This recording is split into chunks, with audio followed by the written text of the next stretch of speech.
ನಾರಾಯಣಂ ಚೇತನಾ ಚೇತನ ಜಗನ್ನಿಯಂತ್ರೇ ಅಶೇಷ ಸಂವಿದೆ ನಮೋ ನಾರಾಯಣಾಯ ಚ ತೃಣಾಂ ತತ್ಫಲಾನಾಂ ವಿಶೇಷಾತ್ ವ್ಯಥಾಂ ಹಿ ಶಾಖಾಂ ಗರ್ಥಾ ಹಿ ಶಾಖಾ ಅನ್ಯಥಾ ಏವಂಚ ಸಾರ್ಥಾಃ ಇತಿ ಉಪಾಸನಾ ವಿಶೇಷಾಣಾಂ ಅಧಿಕಾರಿ ವಿಶೇಷಾಣಾಂಚ ಆಗಮೇ ಅವಗಮಾತ್. ಪ್ರತಿಯೊಂದು ಕಡೆ ಯಾಕೆ ಅಗ್ನಿಷ್ಠೋಮಾದಿಗಳು ಹೇಳೋದಿಲ್ಲ, ಪ್ರತಿಯೊಂದಕ್ಕೂ ಅಧಿಕಾರಿಗಳು ಅಂತ ಇರ್ತಾರೆ, ಎಲಿಜಿಬಿಲಿಟಿ ಅಂತ ಇರ್ತದೆ. ಆದ್ದರಿಂದ ಏನು ಮಾಡೋದು, ಥಿಯರಿ ಕ್ಲಾಸ್ನಲ್ಲಿ ಪ್ರಾಕ್ಟಿಕಲ್ ವಿಷಯ ಹೇಳ್ಬೋದು, ಪ್ರಾಕ್ಟಿಕಲ್ಲೇ ಮಾಡೋಕ್ಕೆ ಹೋಗೋದಿಲ್ಲ, ಮಾಡಿ ಲ್ಯಾಬೊರೇಟ್ರಿ ಆಗಿಬಿಡುತ್ತೆ ಅಷ್ಟೇ. ಆದ್ದರಿಂದ ಅಗ್ನಿಷ್ಠೋಮಾದಿಗಳು ಬೇಡ ಅಂತಲ್ಲ, ಆದರೆ ಅದರ ಉದಾಹರಣೆಗೆ ಇವತ್ತು ದ್ವಿಜೇತರಿಗೆ ಅಗ್ನಿಷ್ಠೋಮ ಮಾಡೋಕ್ಕೆ ಬರೋದಿಲ್ಲ, ಅದರ ಅರ್ಹತೆಯೇ ಇಲ್ಲ ಅವರಿಗೆ. ಆದರೆ ಭಕ್ತಿ ಜ್ಞಾನಕ್ಕೆ ಅರ್ಹತೆ ಇದೆ, ಅರ್ಥ ಆಯ್ತಾ? ಅದು ಪ್ರತಿಶರಲ್ಲೂ ಹೇಳಿಲ್ಲ ಅಂತ ತಿಳ್ಕೊಳಕ್ಕೆ ಹೋಗಬೇಕಾಗಿಲ್ಲ. ಒಂದು ಸರ್ತಿ ಅದು ಪ್ರತಿಶರಲ್ಲೂ ಹೇಳಿಲ್ಲ ಅಂತ ತಿಳ್ಕೊಳಕ್ಕೆ ಹೋಗಬೇಕಾಗಿಲ್ಲ. ಒಂದು ಸರ್ತಿ ಪ್ರತಿ ದಿವಸ ಕೂಡ ಕೆಲವು ವಿಷಯ ಹೇಳಬೇಕಾಗಿಲ್ಲ. ಯಾಕೆ ಅಗತ್ಯ ಇಲ್ಲ ಅಂಥೇಳಿ ವಿಷಯ ಇಲ್ಲ ಅಂತ ಅರ್ಥ ಅಲ್ಲ. ಕೆಲವು ವಿಷಯನ ಅಗತ್ಯ ಬಂದ ಮಾತ್ರ ಹೇಳ್ತಾರೆ. ಕೆಲವೊಂದು ಏನು ಮಾಡ್ತಾರೆ, ನಾಳೆ ಪಾಠ ಏನಿಲ್ಲ ಅಂತ ತಿಳ್ಕೊಂಡ್ಬಿಡ್ಬೇಡಿ, ಯಾಕೆ ಹೇಳ್ಬಿಡ್ತಾರೆ, ಕನ್ಫ್ಯೂಷನ್ ಆಗಿದೆ, ಸುಮ್ಮನೆ ಹೇಳೋದಿಲ್ಲ. ಯಾಕೆ ಸುಮ್ಮನೆ ಹೇಳಿದ್ರೆ ಏನಾಗುತ್ತೆ, ಗತಿ ಅದೇನು ಹೇಳೋದು ಗೊತ್ತಿದ್ದಿಲ್ಲ ಅಂತ ಹೇಳ್ತಾರೆ, ಪುನರುಕ್ತಿ ಆಗುತ್ತೆ. ಅದೆಲ್ಲ ಹೇಳಬಾರ್ದು. ಆ ಅರ್ಥದಲ್ಲಿ ಹೇಳಿಲ್ಲವೇ ಹೊರತು ಅದು ಉದ್ದೇಶ ಏನು ಅಂದರೆ ಅದನ್ನು ಬಿಡ್ಬೋದಾ ಅಂತ ಟ್ರೈ ಒಂದು ಬಿಡಕ್ಕೆ ಬರೋದಿಲ್ಲ. ನಿನಗೆ ಹೇಳಿದ್ದು ನೀನು ಮಾಡಲೇಬೇಕು. ಎಲ್ಲರಿಗೂ ಹೇಳಬೇಕಾದ್ದನ್ನೇ ಎಲ್ಲ ಕಡೆ ಹೇಳಿರ್ತಾರೆ, ಆದರೆ ಅವರವ್ರಿಗೆ ಮಾತ್ರ ಹೇಳಬೇಕಾದ್ದನ್ನು ಅವ್ರಿಗೆ ಹೇಳ್ತಾರೆ. ಆದ್ದರಿಂದ ಉಳಿದವರಿಗೆಲ್ಲ. ಎಷ್ಟೋ ಸತಿ ಡಾಕ್ಟರ್ಸ್ ಎಲ್ಲ ಪಬ್ಲಿಕ್ ಲೆಕ್ಚರ್ಸ್ ಎಲ್ಲ ಕೊಡ್ತಾರೆ, ಟಿ ವಿ ಒಳಗೆ ಅದ್ರಾಗೆಲ್ಲ ಕೂಡ ಅವ್ರ ಮಾತುಗಳು ಉಪಯೋಗಿಸ್ತಾರೆ. ಆದಷ್ಟು ಟೆಕ್ನಿಕಲ್ ಟರ್ಮ್ಸ್ ಉಪಯೋಗಿಸೋಕೆ ಹೋಗೋದಿಲ್ಲ. ಯಾಕೆ ಅವ್ರಿಗೆ ಅರ್ಥ ಆಗೋದಿಲ್ಲ. ಇವ್ರಿಗೆ ಅರ್ಥ ಆಗೋಷ್ಟು ಮಾತ್ರ ಹೇಳಿಬಿಟ್ಟು ಮುಂದೆ ಹೇಳಿಬಿಡ್ತಾರೆ. ಅವ್ರಿಗೆ ವಿಷಯ ತಿಳಿಬೇಕು, ಆದರೆ ಅಷ್ಟು ಟೆಕ್ನಿಕಲ್ ತಿಳ್ಕೊಳ್ಳೋ ನೆಸಿಟಿ ಇಲ್ಲ. ಅದು ಅಂಥೇಳಿ ಅದು ಇಲ್ಲ ಅಂತಲ್ಲ. ಡಾಕ್ಟ್ರ್ ಅದನ್ನು ಅಷ್ಟು ತಿಳ್ಕೊಂಡು ಸ್ವಲ್ಪ ನಾನು ಮಾಡ್ಲಿಕ್ಕೆ ಹೋಗಬಾರ್ದು, ಆಮೇಲೆ ಪಜಿತ ಆಗುತ್ತೆ. ಇವ್ರು ಪ್ರಶ್ನೆ ಕೇಳಿದ್ರೆ ಉತ್ತರ ಕೊಡೋ ಶಕ್ತಿ ಇವನಲ್ಲಿದೆ, ಉಪಯೋಗಿಸ್ತಾ ಇಲ್ಲ ಅಷ್ಟೇ. ಅದೇ ರೀತಿಯೇ ಕೆಲವು ಕರ್ಮಗಳನ್ನು ಮಾಡಬೇಕು ಅಂತ ಹೇಳಿರ್ತಾರೆ. ಅದನ್ನು ಅವರಿಗೆ ಸಂಬಂಧಪಟ್ಟ ಕರ್ಮಗಳಾದಾಗ ಅಲ್ಲಿ ಆ ವಿಷಯ ಬಂದಾಗ ಹೇಳ್ತಾರೆ. ಉಳಿದವರಿಗೆಲ್ಲ ಹೇಳಬೇಕಾದ್ರೆ ಅದನ್ನು ಹೇಳೋದಿಲ್ಲ. ಆದರೆ ಯಾವುದು ಕಾಮನ್ ಆಗಿರುತ್ತೋ ಅದನ್ನು ಎಲ್ಲರಿಗೂ ಹೇಳ್ತಾರೆ. ಅದು ಹೇಳ್ತಾರೆ, ಉಪಾಸನಾ ಯಜನಂಚೇತಿ ಸಾಮ್ಯಂ ತತ್ತದ್ ವಿಶೇಷಾನ್ ಸಂಹರೇತ್ ಸರ್ವತಶ್ಚ. ಉಪಾಸನಾದೇ ಯಜನ ಅಂತಿದೆ. ಯಜನನೂ ಉಪಾಸನೇ, ಉಪಾಸನೆ. ಆದರೆ ಉಪಾಸನೆ ಎಂಬ ಜನರಲ್ ಟರ್ಮ್ ಎಲ್ಲರೂ ಮಾಡ್ಬೋದು, ಯಜನೆ ಎಲ್ಲರೂ ಮಾಡೋಕ್ಕೆ ಬರೋದಿಲ್ಲ. ಆದ್ದರಿಂದ ತಥಾ ಕರ್ತॄಣಾಂ ತತ್ಫಲಾನಾಂ ವಿಶೇಷಾತ್. ಆ ರೀತಿ ಮಾಡೋದ್ರಿಂದ ಫಲ ವಿಶೇಷ ಇದೆ. ಆ ರೀತಿ ಮಾಡೋದ್ರಿಂದ ಫಲ ವಿಶೇಷ ಇರೋದಕ್ಕೋಸ್ಕರ, ಉದಾಹರಣೆಗೆ ಅವ್ನು ಡಾಕ್ಟ್ರೇ, ಸ್ಪೆಷಲೈಸೇಷನ್ ಇಲ್ಲ, ಅವ್ನ ವ್ಯಾಲ್ಯೂ ಕಡಿಮೆ ಆಯಿತು. ಸ್ಪೆಷಲೈಸೇಷನ್ ಇದೆ, ವ್ಯಾಲ್ಯೂ ಜಾಸ್ತಿ ಆಯ್ತಾಗ. ಆ ಅರ್ಥದಲ್ಲಿ ಅದು ಅರ್ಹತೆ ಇದ್ದವರಿಗೆ ಅದನ್ನೆಲ್ಲ ಹೇಳಬೇಕು. ಎಲ್ಲರಿಗೂ ಏನು ಮಾಡ್ತೀವಿ, ಎಲ್ಲರಿಗೂ ಕೂಡ ಮೊದಲೇ ಉಪನ್ಯಾಸಕ್ಕೆ ದೇವ್ರ ಪೂಜೆ ಮಾಡೋಕ್ಕೂ ಅಂತ ಹೇಳಿದರೆ ಅವ್ನು ಬರೋದಿಲ್ಲ. ಯಾಕೆ ಮಾಡೋಕ್ಕಾದ ಎಂದೋ ನಿಶ್ಚಯ ಮಾಡ್ಕೊಂಡು ಇವನೇ ಅಂತ ಕೇಳ್ತಾರೆ. ಅಲ್ಲೂ ದೇವರು ಅದೆಲ್ಲ ಹೇಳಿದ್ವಿ ಲಿಂಕ, ಅವಾಗ ಅರ್ಥ ಆಗುತ್ತೆ, ಯಾತಕ್ಕೆ ಹೇಳ್ತಾರೆ ಅಂತ ಗೊತ್ತಾಗ. ಆಗ ಹೇಳೋ ವಿಷಯ ಅಲ್ಲ ಅದು. ಒಂದು ವಿಷಯದಲ್ಲಿ ಹೇಳಿ ಏಕಾದಶಿ ಪಾಠ ಮಾತ್ರ ಬನ್ನಿ ಅಂದರೆ ಅದು ಬರೋದೇ ಇಲ್ಲ. ಬರೋವರೆಗೂ ಗೊತ್ತಾಗಲ್ಲ, ಗೊತ್ತಾದ್ಮೇಲೆ ಬರೋದಿಲ್ಲ. ಹೀಗಾಗಿ ಬರೋದಿಲ್ಲ ಅಂದರೆ ಅವ್ರಿಗೆ ತಿಳಿಯೋರು ಇಷ್ಟ ಅಷ್ಟೇ ಹೇಳಬೇಕಾಗ. ಆ ಅರ್ಥದಲ್ಲಿ ಅರ್ಹತೆ, ಅಧಿಕಾರಿ ಅಂತ ಕರೀತಾರೆ. ಅಧಿಕಾರಿ ಅಂದರೆ ಎಲಿಜಿಬಲ್ ಪರ್ಸನ್. ಯಾರಿಗೆ ಯಾವುದಕ್ಕೆ ಎಲಿಜಿಬಿಲಿಟಿ ಇದೆಯೋ ಅದನ್ನು ಹೇಳಬೇಕೆ ಹೊರತು ಬೇರೆದು ಹೇಳೋಕ್ಕೆ ಹೋಗ್ಕೊಡೋದು. ಅದಕ್ಕೆ ಹೇಳ್ತಾರೆ, ಯಾವನಿಗೆ ಗಂಜಿ ಬಾಯಲ್ಲಿ ಹೋಗೋದಿಲ್ಲ ಅದು ಚಕ್ಕಲಿ ಇಟ್ಟರೆ ಆಗಿರುತ್ತೆ ಅಂತ ಕೇಳ್ತಾರೆ. ಗಂಜಿ ತಿನ್ನಕ್ಕೆ ಬರೋದೇ ಇದ್ದವರಿಗೆ ಬಾಯಲ್ಲಿ ಚಕ್ಕಲಿ ಇಟ್ಟರೆ ಟಿಕಾರ ಉಪಯೋಗಿಸೋರ ಮಾತದು.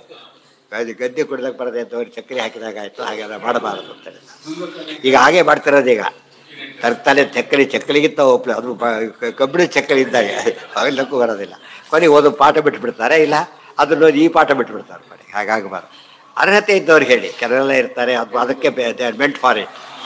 ಎಲ್ಲರ ವಾಕ್ಯಾರ್ಥಕ್ಕೆ ಬೇರೆ ಹೋಗೋದಿಲ್ಲ. ಇವತ್ತು ವಾಕ್ಯಾರ್ಥ ಕಾನ್ಸೆಪ್ಟೇ ಇಲ್ಲ, ಹೋಗಿಬಿಟ್ಟಿದೆ. ಸುಮ್ಮನೆ ಟೈಮ್ ಪಾಸ್ ವಾಕ್ಯಾರ್ಥನೇ ಹೊರತು ಸೋಲು ಗೆಲುವು ಇಲ್ಲೇ ಇಲ್ಲ. ಈಗ ಆಮೇಲೆ ವ್ಯರ್ಥ ಪ್ರಯತ್ನ ಪಡ್ತೇವೆ ಅಷ್ಟೇ. ರಿಸಲ್ಟೇ ಬರ್ತಿದ್ದಕ್ಕೆ ಟೈರ್ ಯಾಕೆ ಮಾಡ್ಕೋಬೇಕು ಈಗ? ರಿಸಲ್ಟೇ ಇಲ್ಲ, ಅದಕ್ಕೆ ಪಾಸು ಫೇಲ್ ಕೂಡ ಇಲ್ಲ, ಕ್ಲಾಸ್ ಇಲ್ಲ. ಅಲ್ಲ, ಡಿಪಾರ್ಟ್ಮೆಂಟ್ ಎಕ್ಸಾಮ್ಗೆ ಕ್ಲಾಸ್ ಗೀಸ್ ಕೊಡೋದಿಲ್ಲ. ಏನು ಕೊಡ್ತಾರೆ? ಬರೀ ಪಾಸ್ ಅಷ್ಟೇ, ಬೇರೆ ಬೇಕಿಲ್ಲ. ಅದಕ್ಕೆ ಮಿನಿಮಮ್ ಓದಿರ್ತಾರೆ ಅವರು. ಯಾಕಂದರೆ ಪಾಸ್ ಅದು ನೋಡ್ಕೊಂಡು ಬರೀಬೋದು. ಕೆಲವೆಲ್ಲ ಡೈರೆಕ್ಟ್ ಬುಕ್ ಇಟ್ಕೊಂಡು ಅವ್ರು ಬೇಕಿಲ್ಲ ಅವ್ರಿಗೆ. ಅಂಥ ಹೊತ್ತಿನಲ್ಲಿ ಆ ರೀತಿ ಇದ್ದಿದ್ರೆ ಜನ ಯಾಕೆ ಕಷ್ಟಪಡ್ತಿದ್ರು? ಅದು ಬೇಕಿಲ್ಲ. ಕೆಲವು ಮುಖ್ಯವಾದನ್ನು ಹೇಳಲೇಬೇಕು, ಅಮುಖ್ಯವಾದನ್ನು ಬಿಡಬೇಕು. ಅಮುಖ್ಯವಾದನ್ನು ಹೇಳಿ ಮುಖ್ಯವಾದನ್ನು ಬಿಟ್ಟರೆ ಫಲಿತ ಆಗುತ್ತೆ. ಅಲ್ಲಿಗೆ ಪಾದ ಮುಗೀತು. ಯಾವ ಪಾದ ಅದು? ಉಪಾಸನಾ ಪಾದ ಮುಗೀತು. ಈ ಕೊನೆಯ ಪಾದಕ್ಕೆ ಏನಂತ ಹೆಸರಿದೆ 3ನೇ ಅಧ್ಯಾಯದಲ್ಲಿ? ಏನು? ಜ್ಞಾನಪಾದ ಅಂತ ಹೆಸರು. ಜ್ಞಾನಪಾದ ಅಂದರೆ ಏನು? ಜ್ಞಾನ ಸಾಮರ್ಥ್ಯಪಾರ್ಹ ಅಸ್ಮಿನ್ ಪಾದೆ. ಜ್ಞಾನದ ಶಕ್ತಿ ಎಷ್ಟು, ಕೆಪಾಸಿಟಿ ಎಷ್ಟು, ಈ ಕಾರ್ಯ ಎಷ್ಟು ಸ್ಪೀಡ್ ಹೋಗುತ್ತೆ, ಅದು ಕೆಪಾಸಿಟಿ. ಗೊತ್ತಾಯ್ತಾ? ಎಲ್ಲದು ಸೇಮ್ ಆದರೆ ತೊಗೊಳೋದಿಲ್ಲ ಯಾರು. ಬರೀ ನಿಮಗೆ ಇದು ಮಾತ್ರ ಬೇಳೆ ಖಾರ ಆಕಾರ ಮಾತ್ರ ಬೇರೆ ಇದ್ರೆ ತೊಗೊಳೋದಿಲ್ಲ. ಅದಕ್ಕೆ ತಕ್ಕಂತೆ ಏನಿರಬೇಕು, ಅದು ಗುಣಗಳು ಇರಬೇಕಾದ್ರೆ. ಇವತ್ತು black and white colour T ವಿಯಲ್ಲಿ ಬ್ಲ್ಯಾಕ್ ಆ್ಯಂಡ್ ವೈಟ್ ಕಾಣೋದಾದರೆ ಟಿ ವಿ ಮಾತ್ರ ಕವರ್ ಹೊಡೆದ್ರೆ ಟಿ ವಿ ಕವರ್ ಹೊಡೆದು ತೊಗೊಳ್ಳಲ್ಲ, ಟಿ ವಿ ಕಲರ್ ಕಾಣಬೇಕು. ಆ ರೀತಿ ಇದ್ದರೆ ತೊಗೊಳ್ಳೋದಿಲ್ಲ ಯಾರು ಕೂಡ. ಅದಕ್ಕೋಸ್ಕರನೇ ಇವತ್ತು ಜ್ಞಾನಕ್ಕೆ ಎಷ್ಟು ಶಕ್ತಿ ಇದೆ. ವಿಜ್ಞಾನಿ ಯಾವಾಗಲೂ ಕೂಡ ಹೇಳಬೇಕಾದ್ರೆ ಮೊದಲು ಇದನ್ನು ಹೇಳಬಾರ್ದು, ಫಲಾಧ್ಯಾಯ ಹೇಳಬಾರ್ದು, ಜ್ಞಾನಪಾದ ಹೇಳಬಾರ್ದು. ಎಲ್ಲರೂ ಓದಕ್ಕೆ ಬರ್ತಾರೆ. ಗೊತ್ತಾ? ಫಲ ಮುಕ್ತಿ ಅಷ್ಟೇ, ಆದರೆ ಮುಕ್ತಿ ಬರೋದು ಜ್ಞಾನ. ಎರಡು ಲಿಂಕ್ ಮಾಡಿಬಿಟ್ರೆ ಯಾವಾಗಲೂ ಈ ಪಾದ ತಲೆಯಲ್ಲಿ ಕೂತಿರ್ಬೇಕು. ಪುರುಷಾರ್ಥ ಅತಃಶಬ್ದಾತಿಥಿ ಪಾದರಾಯಣ ಮೊದಲನೇ ಸೂತ್ರ. ಏನು ಸಿಗುತ್ತೆ ಅಂದರೆ ಏನು ಬೇಕೋ ಸಿಗುತ್ತೆ. ಪುರುಷಾರ್ಥ ಶಬ್ದಕ್ಕೆ ಧರ್ಮಾರ್ಥ ಕಾಮ ಅಂತ ಅರ್ಥ ಅಲ್ಲ. ಎನಿಥಿಂಗ್ ಯು ವಾಟ್ ಅದು ಸಿಗುತ್ತೆ, ಎನಿಥಿಂಗ್. ಈ ರೀತಿ ಯಾವುದಕ್ಕೂ ಬಲ್ಲ, ಯಾವ್ಯಾವುದಕ್ಕೂ ಬರೋದಿಲ್ಲ. ಬೆಳಗ್ಗೆ ಡಾಕ್ಟ್ರ್ ಆಗ್ಬೋದು ಅಷ್ಟೇ, ಇದೆ ಸಾಧ್ಯನೇ ಇಲ್ಲ ಅಂದರೆ ಅವನೇ ಹೇಳ್ಬಿಡ್ತಾರೆ ಇಂಪಾಸಿಬಲ್ ಅಂತ ಹೇಳ್ತಾರೆ. ಡಾಕ್ಟ್ರ್ ಆಗ್ಬೋದು ಅಷ್ಟೇ. ಪ್ರತಿಯೊಂದಕ್ಕೂ ಆ ವಿದ್ಯೆ ಹೋದರೆ ಅದು ಆಗ್ಬೋದು, ಅದು ಕೂಡ ಗ್ಯಾರಂಟಿ ಇಲ್ಲ. ಹಾಗೆ ಆಗ್ತಾರೆ ಅಂತ ಹೇಳಕ್ಕೆ ಬರೋದಿಲ್ಲ. ಇದು ಮಾತ್ರ ಎಲ್ಲದೂ ಹಾಗೆ ಆಗುತ್ತೆ. ಇದು ವಂಡರ್ಫುಲ್. ಯಾವ ಶಾಸ್ತ್ರ ಬಿಡ್ತಾರಾಗ? ಪ್ರತಿಯೊಬ್ಬರು ಓದ್ತಾರೆ, ಫುಲ್ ಟೈಮ್ ಓದ್ತಾರೆ, ಎಂದು ಬಿಡದಂತೆ ಓದ್ತಾರೆ. ಅದು ಹೇಳ್ತಾರೆ. ನಚ ಜ್ಞಾನಿನಃ, ಜ್ಞಾನಿಗಳಿಗೆ ಎಲ್ಲ ಆಗತ್ತೆ ಅಂತ ಹೇಳಿದಿರಿ. ಎಲ್ಲ ಆಗಬೇಕು ಎಂಬುದು ಒಪ್ಪೋಣ. ಎಲ್ಲ ಬೇಕಿಲ್ಲ ನಮಗೆ. ಏನು ಮಾಡಬೇಕು ಅಂದರೆ ಕೆಲವು ಜ್ಞಾನಿಗಳಿಗೆ ಸೌಭರ್ಯಾದಿಗಳಿಗೆ ಬೇಕಾಯಿತು, ಉಪಯೋಗ ಆಗಲಿಲ್ಲ. ಆಗ ಆದಷ್ಟು ಇದ್ದಿದೆ, ಇದು ಕೆಪಾಸಿಟಿ ಇದೆ. ಈಗ ಒಬ್ಬ ಯೋಗಿ ಇದ್ದಾರೆ, ಅವನು ನದಿ ದಾಟಕ್ಕೆ ಬರುತ್ತೆ, ಅವನಿಗೆ ನದಿ ದಾಟಲಿಕ್ಕೆ. ಅದು ಯೋಗ ಶಕ್ತಿ ಉಪಯೋಗಿಸೋದಿಲ್ಲ. ಯಾವುದ್ರಲ್ಲಿ ಹೋಗ್ತಾನೆ? ಬೋಟಲ್ಲೇ ಹೋಗ್ತಾನೆ. ಯಾಕೆ? ಯೋಗ ಶಕ್ತಿ ಭಾರಿ ದೊಡ್ಡದು, ಎಷ್ಟೋ ವರ್ಷ ಅಕ್ವೈರ್ ಮಾಡಿರೋದು. ಇದು ಉಪಯೋಗಿಸ್ಬಿಟ್ರೆ ಯಾವ ಉಪಯೋಗಿಸಿದ ತಕ್ಷಣ ಕಡಿಮೆ ಆಗಲೇಬೇಕಲ್ಲ, ಪಾಸ್ಬುಕ್ ಎಂಟ್ರಿ ಆಗಿಬಿಡುತ್ತೆ ಆಗಲೇ. ಆದ್ದರಿಂದ ಉಪಯೋಗಿಸ್ಬಾರ್ದು. ಅದಕ್ಕಿರೋ ಬೆಲೆ ಒಂದು 10 ರೂಪಾಯಿ 100 ರೂಪಾಯಿ. ಇಲ್ಲಿ ಉಳಿಸೋ ಇದು ತಾನೇ ಮಾಡಿ ಸಂಪಾದಿಸಿ ಗಳಿಕೆ ಇದು ಉಪಯೋಗಿಸಲ್ಲ ಅವರು. ಇವರೇನು ತಿಳ್ಕೊಂಬಿಡ್ಬಾರ್ದು, ಇಲ್ಲ ಅಂತ ತಿಳ್ಕೊಬಾರ್ದು. ಕೆಲಸದ್ದು ಉಪಯೋಗಿಸ್ತಾರೆ. ಆಚಾರ್ಯ ಏನು ಮಾಡಿಬಿಟ್ರು, ನದಿ ತಾವು ಎಲ್ಲರೂ ದಾಟ್ಸ್ಕೊಂಡ್ಬಿಟ್ರು ಮೇಲ್ಗಡೆ. ಪ್ರಸಂಗ ಬಂತು ಅಂತ ತೋರಿಸಿದ್ರು. ಅದು ಆಚಾರ್ಯದ ಖರ್ಚಾಗತ್ತೆ ತಿಳ್ಕೊಬಾರ್ದು. ಯಾಕೆ? ಆ ಸಮುದ್ರ ನೀರಿದ್ದಾಗೆ ಖರ್ಚಾಗುತ್ತೆ. ಸಮುದ್ರ ನೀರು ಅವ್ರು ಪೂರ್ಣ ಪ್ರಜ್ಞರಾದ್ದರಿಂದ ಯಾವ ಯೋಗ ಶಕ್ತಿಯರು ಕೂಡ ಅವ್ರು ಖರ್ಚಾಗತ್ತೆ ಉಳಿದವರಿಗೆಲ್ಲ ಹೇಳ್ತಾರೆ. Very interesting. ಅದು ಶಿಷ್ಯರಿಗೆಲ್ಲ ಹೇಳಿಬಿಡ್ತಾರೆ. ನೋಡಿ, ವಿಷ್ಣು ಸಹಸ್ರನಾಮಕ್ಕೆ ಶಕ್ತಿ ಇದೆ ಅಂಥೇಳಿ ಇವತ್ತು ಬಸ್ ಸಿಗಲಿ ಅಂತೇಳಿ ವಿಷ್ಣು ಸಹಸ್ರ ಹೇಳೋದಾಗಲಿ, ಆ ಟಿ ವಿ ಸರಿಯಾದ ಟೈಮಿಗೆ ಬರಲಿ, ಅದೆಲ್ಲ ಮಾಡ್ಲಿಕ್ಕೆ ಹೋಗಬೇಡ. ಯಾಕೆ? ಅದು ಬೇರೆ ಸ್ವಲ್ಪ ಎಲ್ಲ ವೇಸ್ಟ್ ಆಗಿ ದೊಡ್ಡದಿದೆ ಒಂದು. ಅದಕ್ಕೆ ಹೇಳ್ತಾರೆ ಪದ್ಮರಾಗ ಪದ್ಮರಾಗಸ ತಂಡೋಲ ಮುಷ್ಟಿ, ಪದ್ಮರಾಗ ಮಣಿನ ಒಂದು ಮುಷ್ಟಿ ಅಕ್ಕಿ ಮಾರಿದ ಹಾಗಾಗತ್ತೆ, ಮಾರಬೇಡ.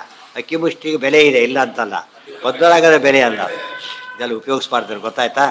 ಒಂದು ಸೋದರ ಹೋಗಿ ಬಿಟ್ಟುಬಿಡಿ, ಉಪಯೋಗಿಸ್ಬೇಡ. ಇದು ಹೇಳೋ ಯೋಗ ಬಂದಿರೋದೇ ಜನ್ಮ ಜನ್ಮದ ಯೋಗ. ಇದು ಅದನ್ನು ಮಿಸ್ಯೂಸ್ ಮಾಡಬೇಡ ಅಂತ ಹೇಳ್ತಾರಲ್ಲ, ಹಾಗೆ ಆ ಅರ್ಥದಲ್ಲಿ ಉಪಯೋಗಿಸ್ಬಾರ್ದು. ಆದರೆ ಆಚಾರ್ಯಗೆ ಅವರೇ ಹೇಳಬಾರ್ದು. ಯಾಕೆ?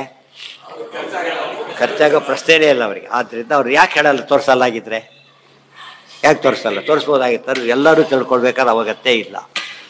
ಬೇಕಾದವ್ರು ಮಾತು ತಿಳ್ಕೊಬೇಕೆ ಹೊರತು ಉಳಿದವ್ರು ತಿಳ್ಕೊಬೇಕಾದ ಅಗತ್ಯ ಇಲ್ಲ. ಇದು ಅರ್ಥ ಮಾಡ್ಕೊಂಡ್ಬಿಟ್ರೆ ಆಚಾರ್ಯ ಎಲ್ಲ ಶಕ್ತಿ ಇದ್ದು ಏನೂ ಅದರಿಂದ ಆಗದೆ ಹೋದರೂ ಕೂಡ ಎಲ್ಲಿ ಬೇಕೋ ಅಲ್ಲಿ ಮಾತ್ರ ತೋರಿಸಿದ್ರು. ಉಳಿದವರಂತವ್ರು ಬೇಕಾದಲ್ಲೂ ತೋರಿಸ್ಬಾರ್ದು. ಅದು ಅನಿವಾರ್ಯವಾದಾಗ ತೋರಿಸ್ಬೋದು. ಸೌಭರಿಗಳ ಪ್ರಸಂಗ ಬಂದಿತ್ತು, ತೋರಿಸಿದ್ರು ಅಷ್ಟೇ. ಇದರಿಂದ ಯಾತಕ್ಕೆ ಹೇಳಿದರು ಅಂದರೆ, ಜ್ಞಾನಿಗಳಿಗೆಲ್ಲ ಭಾರಿ ಶಕ್ತಿ ಇದೆ ಅಂತ ಹೇಳೋದಾದರೆ ಬಡತ ಯಾಕೆ ಅನುಭವಿಸೋದ್ರಾಯರು? ಶಕ್ತಿ ಇಲ್ಲ ಅಂತ ಆಗಲಿಲ್ಲ, ಶಕ್ತಿ ತೋರಿಸಿದ್ರಾಗಲೇ ಗಂಧತೆ ಬೇಗ ಶಕ್ತಿ ತೋರಿಸ್ಬಿಟ್ರೆ ಎಷ್ಟೇ ಇದೆ ಅಂತೇಳಿ ಉಪಯೋಗಿಸಲಿಲ್ಲ ಅಷ್ಟು. ಇದು ಗ್ರೇಟ್. ಇದು ಅರ್ಥ ಆಯ್ತಾ? ಇವತ್ತು ಎಂಥ ಅಪ್ರೋಚ್ ಇರ್ಬೋದು ಜ್ಞಾನಿಗಳಿಗೆ. ಸಾಮಾನ್ಯ ಜ್ಞಾನ ಶಬ್ದ ತಿಳ್ಕೊಬೇಕು ಅರ್ಥ. ಈ ನಮ್ಮ ಜ್ಞಾನ ಅಂತ ಕರೆದಿಲ್ಲ. ಯಾವ ಜ್ಞಾನ? ಅಪ್ರೋಚ್ ಜ್ಞಾನಕ್ಕೆ ಹೇಳ್ತಿರೋದು ಇದು. ಇವತ್ತು ಡಾಕ್ಟರ್ ಅಂತ ಕರೆದ ಕೋರ್ಸ್ ಮುಗಿಸ್ತವ್ರಿಗೆ ಹೇಳೋ ಮಾತಿದ್ದು. ಯಾರಿಗೆಲ್ಲ? ಸ್ಟೂಡೆಂಟ್ ಹೇಳೋ. ಸ್ಟೂಡೆಂಟಿಗೆ ಕರೀತಾರೆ ಡಾಕ್ಟರ್ ಅಂತೇಳಿ. ಯಾತಕ್ಕೆ? ಒಂದು ಆಗ್ತಾರೆ ಅಂತೇಳಿ ಅಷ್ಟೇ ಹೊರತು, ಬಟ್ ಅದು ಸಿದ್ಧ ಅಲ್ಲ. ಅದು ಅವ್ರವ್ರು ಮಾತಾಡ್ಕೋತಾರೆ ಅಷ್ಟೇ. ಅದು ಇಲ್ಲಿ ಆಗ್ಬೇಕು, ಟೆಕ್ನಿಕಲಿ ಆಗ್ಬೇಕಾದ್ರೆ ಜ್ಞಾನಿ ಮೀನ್ಸ್ ಯಾರು? ಇವತ್ತು ಎಲ್ಲರ ಜ್ಞಾನಿಗಳು ಅಂತ ಅಚೀವ್ ಮಾಡ್ಕೊಬಿಟ್ಟಿರ್ತಾರೆ. ಅಚೀವ್ ಮಾಡ್ಕೊಳ್ಳೋದೇ ಜ್ಞಾನಿ ಅಲ್ಲ, ಅದು ಪ್ರೂಫ್. ಅದು ನಿಜವಾದ ಜ್ಞಾನಿಗಳು ಏನು ಮಾಡೋದಿಲ್ಲ. ಅದಕ್ಕೆ ಇದು ಬರುತ್ತೆ, ಬೃಹದಾರಣ್ಯ ಮುಂದೆ ಬರುತ್ತೆ ಉಪನಿಷತ್ತಿನಲ್ಲಿ. ಯಾಜ್ಞವಲ್ಕ್ಯರು ಇರ್ತಾರೆ, ಜನಕರಾದ ಅನೌನ್ಸ್ ಮಾಡಿರ್ತಾರೆ. ಗೊತ್ತಾಯ್ತಾ? ಯಾರು ಬ್ರಹ್ಮಜ್ಞಾನಿಗಳು 1000 ಗೋ ಬಿಟ್ಟಿರ್ತಾರೆ, ಈ ಗೋಗಳನ್ನ ತೊಗೊಳ್ಬಹುದು ಅಂತೇಳಿ. 1000 ಗೋ ತೊಗೊಳ್ಬೋದು. ಒಬ್ಬರು ಮುಂದೆ ಬರ್ತಾ ಇಲ್ಲ. ಯಾಕಂದ್ರೆ ಬ್ರಹ್ಮಜ್ಞಾನಿಗಳು ಆಗಿದ್ದರೆ ಕರಾರು ಹಾಕಿರ್ತಾರೆ, ಕಾಯ್ತಾ ಇರ್ತಾರೆ. ಯಾಜ್ಞವಲ್ಕ್ಯರು ಬರ್ತಾರೆ, ಬಂದುಬಿಟ್ಟು ಶಿಷ್ಯ ಹೊಡ್ಕೊಂಡು ಹೋಗೋದಲ್ಲ, ನಾನು ತೊಗೋತೀನಿ ಅಂತೇಳಿ. ಆಗ ಅವ್ರು ಕೇಳ್ತಾರೆ, ಬ್ರಹ್ಮಜ್ಞಾನಿ ಅಂತ ಕೇಳ್ತಾರೆ. ಅಲ್ಲ, ಬ್ರಹ್ಮಜ್ಞಾನಿ ಅಲ್ಲ ನಾನು, ಗೋಕಾಮ ಏವ ಅವ್ರಿಗೆ ಹಸು ಬೇಕಾಗಿತ್ತು ತಗೋತೀನಿ ಅಂತ ಹೇಳ್ತಾರೆ. ಅಂದರೆ ಅವರು ಬ್ರಹ್ಮಜ್ಞಾನಿಯೇ ಅವರು. ಬಟ್ ಈಗೇನು ಮಾಡೋಕ್ಕೆ ಹೊಟ್ಟಿದ್ದೀನಿ ನಾನೀಗ ಆ ಜ್ಞಾನ ಈ ಮೂಲಕ ತೋರಿಸ್ತೀನಿ ಅಂತ ಅರ್ಥ. ನನಗದು ಬೇಕಿಲ್ಲ. ಅವ್ರು ಮತ್ತೆ ಎಷ್ಟು ತಮಾಷೆ ಮಾತಾಡ್ತಾರೆ. ನಮ್ಮ ನವಯಂ ಬ್ರಹ್ಮಿಷ್ಟಾಹ ಕಿಂತು ಗೋಕಾಮ ಏವ. ಹೋಗ್ಬೇಕಾಗಿತ್ತು ಅಷ್ಟೇ. ದೊಡ್ಡವ್ರಿಗೆ ಮಾತಾಡಿ ಅರ್ಥ. ಅದಕ್ಕೆ ಬ್ರಹ್ಮಜ್ಞಾನ ಅಂತ ಹೇಳ್ಕೊಳ್ಬೇಕಾದ್ರೆ ಭಾರಿ ದೊಡ್ಡ ಲೆವೆಲಲ್ಲಿ ಇರಬೇಕು. ಆ ಲೆವೆಲಲ್ಲಿ ಇದ್ದರೂ ಹೇಳ್ತಾ ಇಲ್ಲ ಅವ್ರು. ಆಶ್ಚರ್ಯ ಅದು. ಆ ಲೆವೆಲಲ್ಲಿ ಇದ್ದರೂ ಅವ್ರು ಮಾತಾಡ್ತಾ ಇಲ್ಲ. ಯಾತಕ್ಕೆ? ಜ್ಞಾನಕ್ಕೆ ಎಂಡಿಲ್ಲ. ಆದ್ದರಿಂದ ಜ್ಞಾನಿ ಅಂತ ಕರ್ಕೊಳ್ಬೇಕಾದ್ರೆ ಭಾರಿ ಇರಬೇಕು. ಆ ಮಾತಿಟ್ಕೊಂಡೆ ಟೀಕಾರ ರಸಬ್ದಾಬ್ದೋಗಾಡ ಅಂತ ಹೇಳಿದ್ರು. ಅವ್ರು ಯಾರೋ ನಮ್ಮಂತೆ ಅರ್ಥ ಮಾಡ್ಕೊಂಡು ಬೆದೀತಾಗುತ್ತೆ. ಆ ರೀತಿ ಹೇಳಿಲ್ಲ. ಆ ಲೆವೆಲಲ್ಲಿ ಮಾತಾಡ್ತಾ ಇದ್ದಾರೆ. ಟೀಕಾರ ಮಾತಾಡ್ತಾರೆ ಆ ಲೆವೆಲ್ ಮಾತಾಡ್ತಾರೆ. ನಾನು ಏನು ಓದಿಲ್ಲ ಅಂತೇಳಿ MSc ಅಪ್ಲೈ ಮಾಡಿದ್ರೆ ಹೇಳ್ತಾನೆ ಅಂದರೆ ಗೊತ್ತಾಯ್ತಾ? ಅವ್ರು BSc ಎಲ್ಲ ಓದ್ಬಿಟ್ಟಿದ್ದಾರೆ. ಅದಕ್ಕೆ ಸೋತ್ಬಿಟ್ಟಿದ್ದು ಓದಿಲ್ಲ. ಬಂದಿದ್ದು ಅಷ್ಟು ಇದ್ರು ಓದಿಲ್ಲ ಅಂತ ಅರ್ಥ ಅಲ್ಲ. ಆಚಾರ್ಯಗಂತ ಬರಲಿಕ್ಕೆ ಹೊಟ್ಟಿದ್ದಾರೆ. ಆಚಾರ್ಯ ಪೂರ್ಣ ಪ್ರಜ್ಞರು. ಮಾತಿದೆ. ನಿಜವಾದ ಪೂರ್ಣ ಪ್ರಜ್ಞರ್ಗಂತ ಅರ್ಥ ಬರೀಬೇಕಾದ್ರೆ ನಾವೇನಾಗಿರಬೇಕು? ಪೂರ್ಣ ಪ್ರಜ್ಞೆ ಆಗಿರಲೇಬೇಕು. ಬರಲಿಕ್ಕಾಗೋದಿಲ್ಲ. ಅದಲ್ಲ ಅಂತ ಹೇಳಬೇಕಾಗಿದೆ. ಅವ್ರು ಹೇಳಿದ್ದಾರೆ ಅಂತ ಬರೀತೇವೆ ಹೊರತು ನನಗೆ ಆ ಶಕ್ತಿ ಇಲ್ಲ. ಭಾಳ ಇಂಪಾರ್ಟೆಂಟ್. ಇದೇ ಮತ್ತು ತಿಳ್ಕೊಂಡ್ಬಿಡ್ತಾ ಆಚಾರ್ಯ ಹೇಳ್ತಾರೆ. ಆಚಾರ್ಯ ಅವ್ರು ಹೇಳಿದರು ಭಾಷ್ಯ ಬರೀರಿ ಅಂತ ಹೇಳಿದ್ರು. ಅವ್ರು ಹೇಳ್ತಾರೆ ಈ ಭಾಷೆ ಬರೆಯಲು ನನಗೆಲ್ಲಿ ಶಕ್ತಿ ಇದೆ. ಅದು ಗುರುವಾಜ್ಞಾ ಗೌರವ ಟೀಕಾಂ ಕುರ್ವನ್ ಭಾಷ್ಯಶ್ಯ ದುಷ್ಕರ. ಗುರು ಹೇಳಿದ್ದ ಬೇರಿತಾರೆ ಅಷ್ಟೇ. ಅದೇ ಅವ್ರ ಪ್ರಸಾದ ಅಷ್ಟು ಹೊರತು ಬೇರೆ ನನಗಿಲ್ಲ. ಇದಕ್ಕೆ ಟೀಕಾರ ಹೇಳಿದ ಮಾತಲ್ಲ. ಸುಮ್ಮನೆ ಕಣ್ಕಂಡು ಹೇಳಿದಾಗ ಹೇಳಿದ ಮಾತಲ್ಲ. ಅದಕ್ಕೆ ಹೇಳ್ತಾರೆ ತಾತ್ಪರ್ಯ ಎರಡು ಬೇಕೀಗ. ಜ್ಞಾನಕ್ಕೆಲ್ಲ ಸಿಗುತ್ತೋ? ಸಿಕ್ಕೇ ಸಿಗುತ್ತೆ. ಯಾಕೆ ತೊಗೊಂಡಿಲ್ಲ? ಬೇಕಿಲ್ಲ ಅಷ್ಟೇ. ಯಾಕೆ ತೊಗೊಂಡ್ರು? ಬೇಕಿತ್ತು. ಎರಡು ಉತ್ತರ ಎಲ್ಲ ಯಾಕೆ ಬಿಡಲಿಲ್ಲ? ಉತ್ತರ ಇದೆ. ಗೊತ್ತಾಯ್ತಾ? ಎಲ್ಲ ಯಾಕೆ ಬಿಡಲಿಲ್ಲ? ಉತ್ತರ ಇದೆ. ಕೆಲವರು ಯಾಕೆ ಮಾಡಿಕೊಂಡ್ರು? ಅದಕ್ಕೂ ಉತ್ತರ ಇದೆ. ಬ್ರಹ್ಮನ ಶಕ್ತಿ ಮಾತ್ರ ಇದ್ದೇ ಇದೆ. ಮಹಾಭಾರತದಲ್ಲಿ ಬರುತ್ತೆ. ಅಗಸ್ತ್ಯರಿಗೆ ಮದುವೆ ಆಗೋದು. ಅಗಸ್ತ್ಯರು ಮದುವೆ ಮಾಡ್ಕೊತಾರೆ. ಯಾವುದೋ ಒಂದು ಪ್ರಾಬ್ಲಮ್ ಬರುತ್ತೆ ಅವರಿಗೆ. ಆಗ ಅವರು ಇಲ್ಲೆಲ್ಲ ಹೋಗಿ ಕೇಳೋದಕ್ಕೆಲ್ಲ ಹೋಗ್ತಾರೆ. ಹೆಂಡತಿ ಕೇಳ್ತಾಳೆ, ಲೋಪಾಮುದ್ರೆ ಹೇಳುತ್ತೆ, ಇಷ್ಟೆಲ್ಲ ಶಕ್ತಿ ನಿಮಗೆ ಯಾಕೆ ಕಂಡ್ಕೊಂಡವ್ರು ಕೇಳ್ತೀರಿ? ನೀವು ಮಾಡ್ಕೊಂಡ್ಬಿಡುವುದಲ್ಲ ಅಂದರೆ ಲೋಪಾಮುದ್ರೆ ನಿಮಗೆ ಗೊತ್ತಿಲ್ಲ, ಕಷ್ಟಪಟ್ಟು ಸಂಪಾದನೆ ಮಾಡೋದು ತಪಸ್ಸು. ಆ ತಪಸ್ಸು ಕಳ್ಕೊಂಡು ಇಷ್ಟಪಡೋದಿಲ್ಲ ನಾನು. ಈಗ ಕರೆಕ್ಟಾಗಿ ಹೇಳ್ತಾರೆ. ಅದಕ್ಕೆ ನಾನು ಹೋಗ್ತೀನಿ. ಇದು ಭಾಳ ಸುಲಭದ ಕೆಲಸ. ಅದೆಲ್ಲ ಮಾಡ್ಕೊಳಕ್ಕೆ ಹೋಗಬಾರ್ದು. ಈ ಮಾತು ಎಲ್ಲ ಜ್ಞಾನಿಗಳ ಮಾತು. ಇದೇ ಮಾತಿಗೆ ಅರ್ಥ. ಹಾಗೆಲ್ಲ ಉಪಯೋಗಿಸ್ಬಾರ್ದು ನಾನು. ಅದಕ್ಕೆ ಹೋಗ್ತಿದ್ದೇನೆ ಹೊರತು ಇದಕ್ಕಲ್ಲ. ಪ್ರಶಸ್ತರ ಉಪಯೋಗಿಸ್ಬೇಕು. ಮನೇಲಿ ಗೋಲ್ಡ್ ಕಾಯಿನ್ ಇದೆ ಅಂತ ಹೇಳಿಬಿಟ್ಟು ಯಾವುದೋ ಒಂದು ತರಕಾರಿ ಕೊಳ್ಳೋಕ್ಕೆ ಉಪಯೋಗಿಸ್ತಾರ? ತರಕಾರಿ ಇಲ್ದೋ ನಡಿ ತರತ ತಿಳ್ಕೊಂಡು ಮಾಡಿಬಿಟ್ರೆ ಆಯಿತು ಅಂತಾರೆ ಹೊರತು ಯಾವುದನ್ನು ಉಪಯೋಗಿಸಲ್ಲ. ಅದು ಬೆಲೆ ಜಾಸ್ತಿ ಆಗಿಬಿಡುತ್ತೆ. ಆ ರೀತಿ ತರಕಾರಿ ಯಾವಾಗ ಒಂದು ಯೂನಿಫಾರ್ಮ್ ಆಗಿರುತ್ತೆ. ಹುಚ್ಚೋಬಟ್ಟಿ ಜಾಸ್ತಿ ಆಗೋ ಚಾನ್ಸ್ ಇಲ್ಲ. ಏರೋದು ಇಳಿಯೋದು. ಬಂಗಾರ ಇಳಿಯೋದು ನೋಡಿದ್ದೀರಾ? ಇಲ್ಲೇ ಇಲ್ಲ. ಅದು ತೊಗೊಳಕ್ಕೆಲ್ಲ ಕ್ಯೂನಲ್ಲಿ ಹಿಡಿದಿರ್ತಾರೆ ಹೊರತು ಬರೋದಿಲ್ಲ. ಆ ಸುವರ್ಣ ಅಂದರೆ ಹಾಗೆ ಯಾವಾಗ. ಅಂದರೆ ತಾತ್ಪರ್ಯ ಸುವರ್ಣಕ್ಕೆ ನೋಟಿಗೆ ಮೆಟೀರಿಯಲ್ ವ್ಯಾಲ್ಯೂ ಇಲ್ಲ. ಸುವರ್ಣಕ್ಕೆ ಮೆಟೀರಿಯಲ್ ವ್ಯಾಲ್ಯೂ ಇದೆ. ಅರ್ಥ ಆಯ್ತಾ? ಬೇರೆ ಯಾವ ವಿದ್ಯೆಗಳಿಗೂ ಕೂಡ ಏನಿಲ್ಲ, ಮೆಟೀರಿಯಲ್ ವ್ಯಾಲ್ಯೂ ಇಲ್ಲ. ಇದಕ್ಕೆ ಮೆಟೀರಿಯಲ್ ವ್ಯಾಲ್ಯೂ ಇದೆ. Very important. ಸುವರ್ಣ ಇದೆ. ಅದು ಓದಿದ್ದೇವೆ ಎಂಬುದೇ ದೊಡ್ಡದು. ಅಷ್ಟೇ ಹೊರ್ತಿದ್ದೇನೆ. ಸುವರ್ಣ ವಿಷ್ಣು ಸಹಸ್ರ ಓದಿಬಿಟ್ಟ ಒಂದು ಸಲ. ಅಷ್ಟು ನಾಲೆಜ್ ಒಳಗೆ ಬಂತೀಗ. ಆ ಸುವರ್ಣ ಪ್ಯಾಕ್ ಆದಾಗ ಲೆಕ್ಕ ಅದೆಷ್ಟು ಕೂಡ ಮಿಸ್ಯೂಸ್ ಮಾಡ್ಕೋಬಾರ್ದು. ಹೇಳ್ತಾ ಹೇಳ್ತಾ ಪಾರಾಯಣ ಏನಾಗ್ತಾ ಹೋಗುತ್ತೆ? ಶಕ್ತಿ ಜಾಸ್ತಿ ಆಗ್ತಾ ಹೋಗುತ್ತೆ. ಇದರ ಅರ್ಥ ಏನು ಬೇಕಾದ್ರೂ ಆಗುತ್ತೆ, ಎಲ್ಲ ಉಪಯೋಗಿಸ್ಬೇಡಿ. ಫಲಶ್ರುತಿ ಹೇಳಿದ್ದಾರೆ. ಶಕ್ತಿ ಇದೆ ಅದು ಉಪಯೋಗಿಸ್ಬೇಕು ಅಂತ ಅರ್ಥ ಅಲ್ಲ. ಅದು ಬಿಡೋದು ನೋಡಿ. ವಿಷ್ಣು ಸಹಸ್ರನಾಮ ಹೇಳೋದು ಒಂದು ತಪಸ್ಸು, ಫಲಶ್ರುತಿ ಕೇಳಿದ್ರೆ ಇನ್ನೊಂದು ತಪಸ್ಸು. ಡಬಲ್ ತಪಸ್ಸು ಪಡೆದಾಗುತ್ತೆ. ಯಾಕೆ? ಮಾಫಲೇಶು ಕದಾಚಾರ ತಪಸ್ತಾನೆ. ಅದು ಎರಡು ತಪಸ್ಸು ಪಡೆದಾಗುತ್ತೆ. ಇವ್ರು ಕಳ್ಕೊಂಡ್ಬಿಡ್ತಾರೆ. ಅದು ಹೇಳಿದ್ದೇ ಸ್ವಲ್ಪ, ಅದು ತಪ್ಪು ಬೇರೆ, ಅದು ಕಿಚ್ಚಾಬಟ್ಟಿ ಬೆಲೆ ಕೇಳೋದು, ಅದೆಲ್ಲ ಕಳ್ಕೊಂಡು ಹಾಳಾಗಿ ಹೋಗ್ಬಿಡ್ತಾರೆ. ಅಂತ ಹಾಗೆ ಮಾಡಬಾರ್ದು. ಅದಕ್ಕೆ ತಿಳುವಳಿಕೆ ಇಲ್ಲದವ್ರು ಮಾಡೋ ತಪ್ಪುಗಳನ್ನು ತಿಳುವಳಿಕೆ ಇದ್ದವ್ರು ಮಾಡಬಾರ್ದು ಅಂತ ಮಾಡ್ತಾ ಇಲ್ಲ. ಒಟ್ಟು ಏನು ಗೊತ್ತಾಯ್ತು ಈಗ? ಜ್ಞಾನಕ್ಕೆ ಸಿಗದೇ ಇದ್ದ ಪದಾರ್ಥನೇ ಇಲ್ಲ. ಕೊನೆಗೆ ಎಲ್ಲಿ ಏನು ಸಿಗ್ತೇವೆ ಅವರಿಗೆ ಮೋಕ್ಷನೇ ಸಿಗ್ತವೆ. ಅದಕ್ಕೋಸ್ಕರ ಬೇರೆ ಯಾವುದಕ್ಕೆ ಸಿಗದೇ ಇರ್ತಕ್ಕಂಥ ಮೋಕ್ಷ ಸಿಗ್ತೇವೆ ಅಂದಮೇಲೆ ಜ್ಞಾನದ ಕೆಪಾಸಿಟಿ ಎಷ್ಟಿದೆ ಯೋಚನೆ ಮಾಡಿ ಅಂತ ಹೇಳ್ತಾರೆ. 50 ಮದುವೆ ಆದ್ರಲ್ಲ, ಅವ್ರು ನೆಸಿಟಿ 50 ಹುಟ್ಟಬೇಕಾಗಿತ್ತು. ಹೋಗ್ಲಿ, ಅದು ಅಡ್ವಾಂಟೇಜ್ ತಗೊಂಡ್ರೆ ಅದರಿಂದ 50 ಹುಟ್ಟೋ ರಿಸ್ಕ್ ಕಳ್ಕೊಂಡ್ಬಿಟ್ರಲ್ಲ. ಮತ್ತೆ ಇಲ್ಲೇ ಮುಗಿಸ್ಬಿಟ್ರೆ ಅದರ ವೈರಾಗ್ಯ ಬಂದು ತಪಸ್ ಕಂಟಿನ್ಯೂ ಮಾಡಿಬಿಟ್ರು. ಮತ್ತೆ ಆ ಜ್ಞಾನ ಬರಬೇಕು. ಅದು ಲಾಸ್ ಆಗಿದ್ದನ್ನು ಕಂಪೇಸ್ ಮಾಡೋಕ್ಕೆ ಶಕ್ತಿ ಇದ್ದರೆ ಅದಕ್ಕೆ ಬೆಲೆ ಇರುತ್ತೆ. ಆ ಶಕ್ತಿ ಇಲ್ಲದೆ ಹೋದರೆ ಅದಕ್ಕೆ ಅರ್ಥ ಇಲ್ಲ. ಆ ಕೆಪಾಸಿಟಿ ಇರಲೇಬೇಕು ಅವಾಗ. ಮತ್ತು ಒಂದು 1000 ರೂಪಾಯಿ ಕೊಟ್ಟು ಪದಾರ್ಥ ತೊಗೋತಾರೆ ಅಂದರೆ ಅದಕ್ಕಿಂತ ಜಾಸ್ತಿ ಅಡ್ವಾಂಟೇಜ್ ಪಡ್ಕೋತಾರೆ ಅಂತ ಅರ್ಥ. ಗೊತ್ತಾಯ್ತಿಲ್ಲ? ಅರ್ಥ ಆಯ್ತಾ? ಹೀಟ್ರು ಮಿಕ್ಸರ್ ಯಾಕೆ ತೊಗೋತಾರೆ ಇವತ್ತು? ಯಾಕೆ? 1000 ರೂಪಾಯಿ ಏನು ಕೊಡ್ತೀವಿ, ಇನ್ನೊಬ್ರು ಕೈಲಿ ಮಾಡಿಸಿದ್ರೆ ಅದು ಇನ್ನೂ ಜಾಸ್ತಿ ಕೊಡಬೇಕಾಗಿತ್ತು ನಾವು ಅದನ್ನು. ಇನ್ನೂ ಚೆನ್ನಾಗಿ ಫಾಸ್ಟಾಗಿ ಆಗುತ್ತೆ ಅಂತಾನೆ ತೊಗೊಳೋದು.